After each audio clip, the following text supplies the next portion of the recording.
કેસી પટેલનો હુડકો ડિરેક્ટર બનવા બદલ સન્માન, પાટણ પોલીસ પર હપ્તાખોરીના આક્ષેપ કર્યા। પાટણમાં ભાજપના પૂર્વ મહામંત્રી કેસી પટેલની હુડકોમાં સ્વતંત્ર બોર્ડ ઓફ ડાયરેક્ટર તરીકે નિમણૂક થતાં તેમના સન્માન અર્થે લેમોનેટ પાર્ટી પ્લોટ ખાતે અભિવાદન કાર્યક્રમ યોજાયો હતો। આ કાર્યક્રમમાં પાટણ તાલુકા અને સરસ્વતી તાલુકા સહિત સમગ્ર જિલ્લાના આગેવાનોએ હાજરી આપી હતી। આ સન્માન કાર્યક્રમમાં 15,000 કિલોથી વધુ અનાજ એકત્રિત કરવામાં આવ્યું હતું। આ અનાજમાં ઘઉં, બાજરી, બંટી, જુવાર અને મકાઈનો સમાવેશ થાય છે। પૂજા અર્ચના બાદ આ અનાજ કેસી પટેલને અર્પણ કરવામાં આવ્યું હતું। આ અનાજનું વિતરણ પશુ પક્ષીઓને કરવામાં આવશે અને બાકીનું અનાજ શ્રી હરિઓમ ગૌશાળા અને વચ્છરાજ દાદાની ગૌશાળામાં મોકલવામાં આવશે। આ કાર્યક્રમ દરમિયાન કેસી પટેલે પાટણ પોલીસ વિરુદ્ધ ગંભીર આરોપો લગાવ્યા હતા। તેમણે જણાવ્યું કે પોલીસ ખાનગી વાહન ચાલકો પાસેથી 500 થી 1000 રૂપિયાનો હપ્તો વસૂલે છે।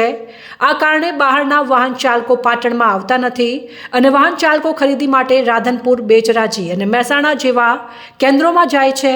આના કારણે પાટણમાં ધંધા રોજગાર આગળ વધી શકતા નથી। એટલે હું વાત કરું કે કેમ બે અહીંયા પાટણ નજીક છે, આટલું બધું વ્યવસ્થાઓ છે, તો સીધું વાત કરી કે પાટણમાં કોઈ વાહન વાળો, ભાડે વાળો એ કોઈને પાટણ આવવું હોય છે તો નથી આવતો। કેમ નથી આવતો પાટણ?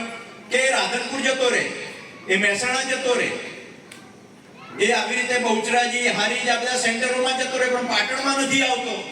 તો કેમ નથી આવતો?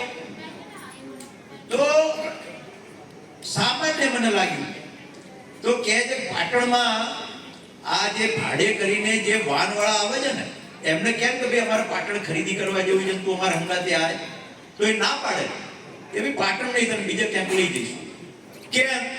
તો અમે પાટણમાં પ્રવેશ કરીએ છીએ તો પોલીસ વાળા પકડે છે અને અમારી જોડે 500-1000 રૂપિયા લઈ લે છે, તો આવતા બંધ થયા છે। એક આ નાનું કારણ છે મિત્રો, એક નાનું કારણ પાટણના ધંધા રોજગારને કેટલી મોટી અસર કરી જાય છે। આ એક નહીં, આવા મારા મગજમાં તો 10-15 છે। મેં આ